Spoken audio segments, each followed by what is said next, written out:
Square root of square root असांखे छॾाइणो आहे। जीअं पहिरीं क्वेश्चन अंडर रूट 4 आहे त इन जो स्क्वायर रूट छा थींदो 2 डायरेक्ट।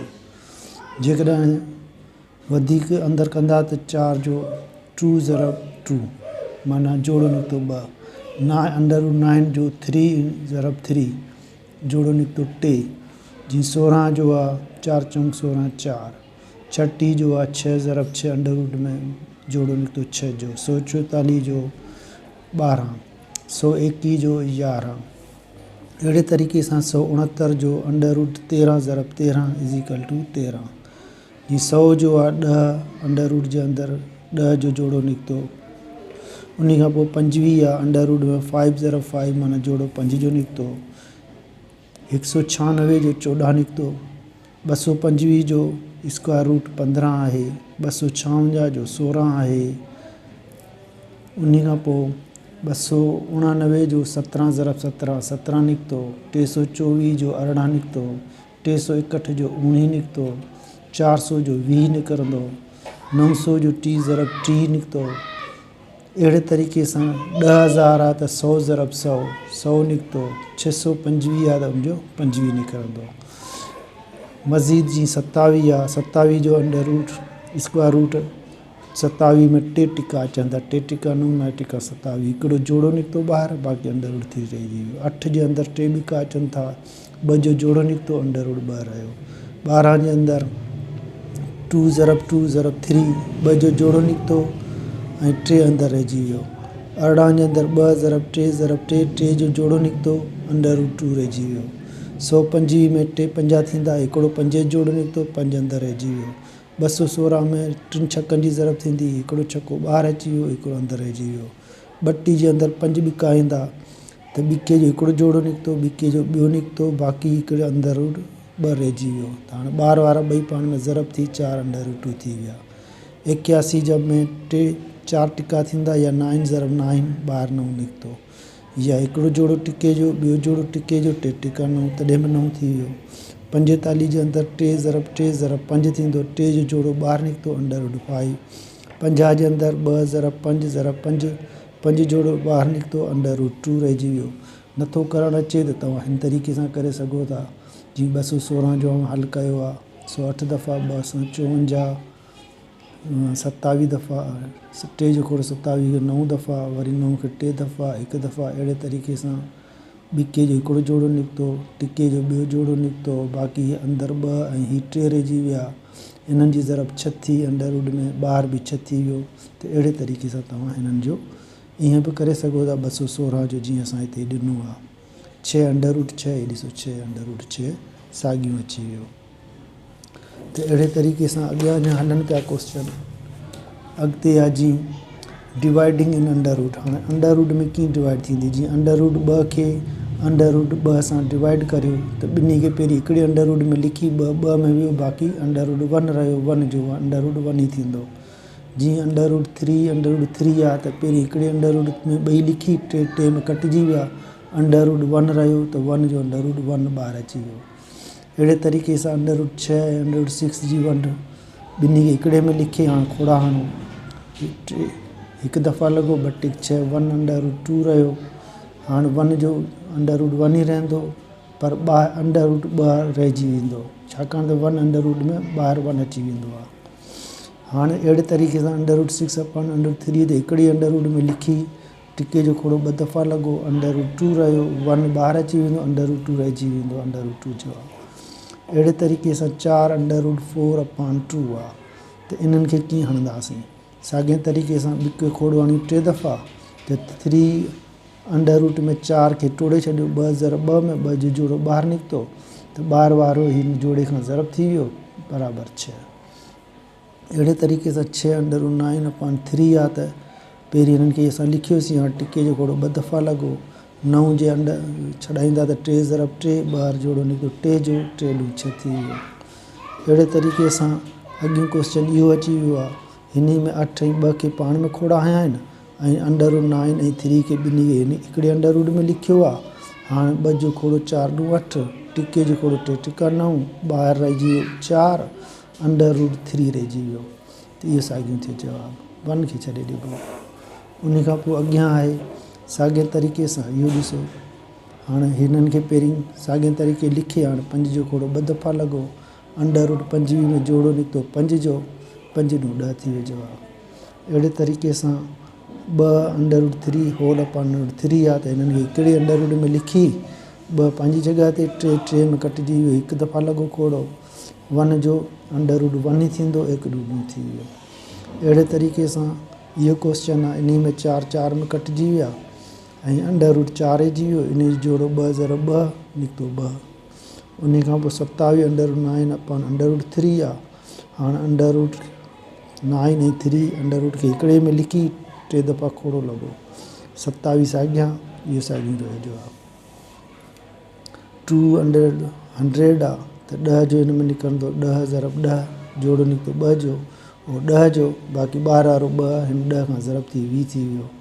हाणे हिन में 9 मञा 2 निकितो ॿाहिरि, 3 × 9 थींदो जवाबु। अहिड़े तरीक़े सां इहो थियो असांजो, यानी dividing in under root. Multiplying in under root में अचे पियो, साॻे तरीक़े सां ॾिसो 2 अंडर रूट में साॻियूं रक़मूं आहिनि, त ॿिन्ही खे हिकिड़े अंडर रूट में लिखंदा, छाकाणि त विच में ज़रब आहे, 2 जो जोड़ो ॿाहिरि निकितो। साॻे तरीक़े सां 2 रक़मूं अंडर रूट में आहिनि, विच में ज़रब आहे, साॻियूं आहिनि, त हिकिड़े अंडर रूट में लिखंदा त जोड़ो निकिरी ईंदो इहो 12 जो।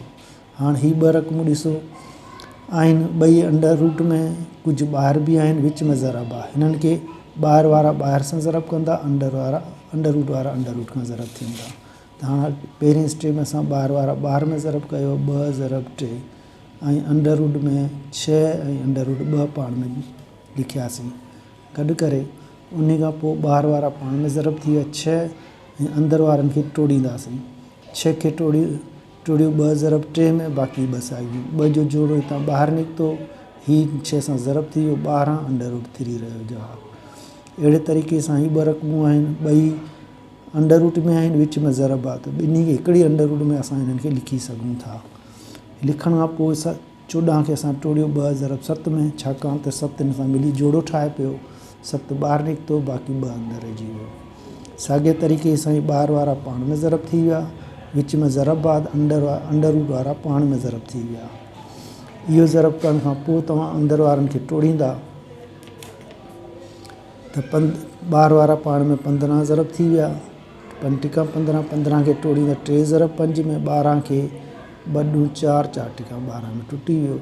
हीअ ॿाहिरि वारो 15 पंहिंजी जॻह ते, हाणे 3 जो जोड़ो हिन खां मिली ॿाहिरि निकितो, 2 जो जोड़ो हिन खां मिली ॿाहिरि निकितो, बाक़ी अंडर रूट 5 रहिजी वियो। ॿाहिरि वारा पाण में ज़रब थी विया, 2 × 15 30, 30 × 3 90 थी विया।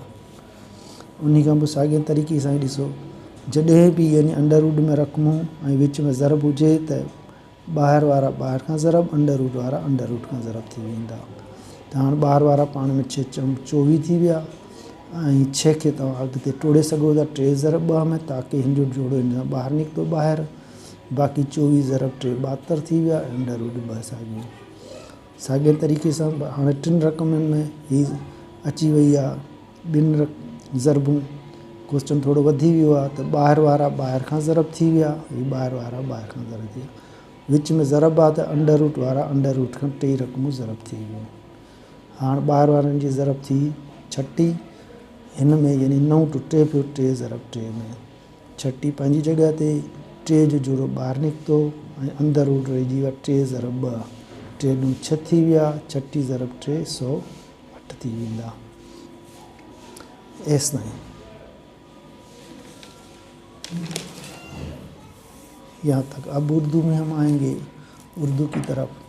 इन्हीं क्वेश्चनों को स्क्वायर रूट छुड़ाना है हमें, जैसे अंडर रूट 4 का क्या होगा, अंडर रूट में 4 को यानी 2 ज़रब 2 लिखकर इसका जोड़ा निकालें बाहर।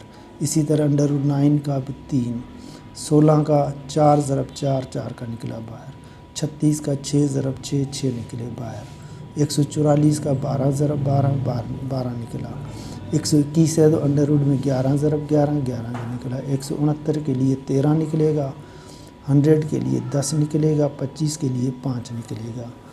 आगे जैसे बढ़ते जाएंगे 196 है तो अंडर रूट में 14 ज़रब 14 बाहर निकला 14, 225 है तो डायरेक्ट आप 15 निकाल लें, 256 का अंडर रूट 16 निकला बाहर, डायरेक्ट निकाल सकते हैं, ये बीच में समझाने के लिए हमने लिखे हैं। 299 है तो इसका 17 निकलेगा। 324 है तो इसका 18 निकलेगा। 361 का 19 निकलेगा। 400 का 20 ज़रब 20 20 निकला। 900 का 30 ज़रब 30 30 निकला। 10,000 है तो 100 ज़रब 100 100 निकलेंगे। 625 है तो 25 इंटू 25 25 निकला बाहर। तो इस तरह इसका रूट और भी मज़ीद अब टिपिकल होते जाएंगे। अब जैसे अंडर रूट 27 है तो इसमें 3 ज़रब 3 3 दफ़ा आएगा। एक जोड़ा निकला बाहर, बाकी अंदर रह जाएगा। 8 का 2 ज़रब 2 अंडर रूट 2 आएगा। 12 का 2 अंडर रूट 3 आएगा। नहीं आता तो आप इस तरह करें, 2 दूनी 4 4 3 12, 2 का निकला बाहर अंडर रूट 3। अंडर रूट 18 है तो 3 3 9 9 दूनी 18, 3 बाहर निकला जोड़े की वजह से और अंडर रूट 2 रह गया। फिर 125 में 3 दफ़ा 5 आता है, 5 बाहर निकला और जिसका साथी नहीं है वो अंदर रह जाएगा। 216 में 3 छक्के आते हैं तो एक छक्के का जोड़ा निकला, एक अंदर रहेगा। नहीं आता तो आप मज़ीद इसको इस तरह कर सकते हैं प्राइमरी मेथड से। जैसे 216 को 2 का पाड़ा 108, फिर 2 का 54 दफ़ा, 2 का 27 दफ़ा, 3 का 9 दफ़ा, 3 का 3 दफ़ा, 3 का 1 दफ़ा। अब जोड़ा निकला 2 का इधर, 3 का इधर से निकला, बाकी 1 2 और 1 3 ये अंडर रूट में रह गए। इनका जोड़ा नहीं था, ये अंडर रूट 6 हो गए, ये बार वाले आपस में ज़रब हो गए। इसी तरह आप मज़ीद कर सकते हैं। जैसे अंडर रूट 32 में 5 दफ़ा 2 आएगा तो एक दफ़ा 2 का जोड़ा इससे, एक दफ़ा इससे, 2 दूनी 4 हो गया। बाकी इसका नहीं है जोड़ा तो ये अंदर ही रह जाएगा। फिर 81 में 4 दफ़ा 3 की ज़रब आएगी, या 9 ज़रब 9 डायरेक्ट 9 निकला, या इसे हल करके 3 के जोड़े निकले, बाकी 3 3 9 हो गए। 45 में 3 ज़रब 5 आएगा, 3 का जोड़ा निकला, अंडर रूट 5 रह गया। 50 में 2 ज़रब 5 आएंगे, 5 का जोड़ा निकला, अंडर रूट 2 रह गया।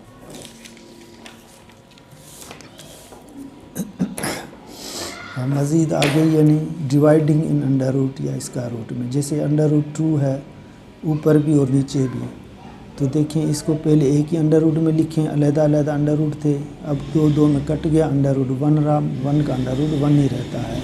इसी तरह अंडर रूट 3 है तो एक ही अंडर रूट में निकाल कर इनको काटो, बाकी 1 रह गया। Under root 3 upon under root 6 है तो पहले एक ही अंडर रूट में लिखें, अब 3 ने इसको 2 दफ़ा पहाड़ा लगाया, अंडर रूट 1 अपॉन 2 रह गया। 1 का अंडर रूट 1 ही रहेगा, 2 बाहर नहीं निकलेगा, अंदर ही रह जाएगा। इसी तरह under root 6 upon under root 3 है तो इनको एक ही अंडर रूट में लिख कर, क्योंकि दोनों पर अंडर रूट है, जब दोनों पर अंडर रूट होते हैं तो दोनों को एक ही अंडर रूट में लिख कर फिर पहाड़े लगा जाते हैं। तो अंडर रूट 2 रह गया और 1 का अंडर रूट 1 बाहर आ गया। फिर इसी तरह देखें ये सेम रकम वापस इधर लिखी, अब पहाड़े लगाएं, 2 का 3 दफ़ा, 3 अंडर रूट 4 रह गया। 4 को मज़ीद तोड़ें, 2 ज़रब 2 में 2 का जोड़ा निकला, बाहर वाले के साथ ज़रब हो गया 6। इसी तरह यही रकम वापस लिखी, 3 इसे 2 दफ़ा लगाया पहाड़ा, अंडर रूट 9 का 3 ज़रब 3 जोड़ा निकला, बाहर वाले के साथ 3 ज़रब हो गया, 6 हो गया जवाब। फिर इसी तरह देखें ये रकम और बढ़ती गई है। 8 अपॉन 2 को हमने अलग लिखा और अंडर रूट में 2 रकमें थी, 9 और 3 को एक ही अंडर रूट में लिखा, 3 इसे 3 दफ़ा पहाड़ लगाया, 2 इसे 4 दफ़ा लगाया, 4 बाहर रह गया, अंडर रूट 3 रह गया। ये आगे नहीं हल होता, उधर ही छोड़ दें।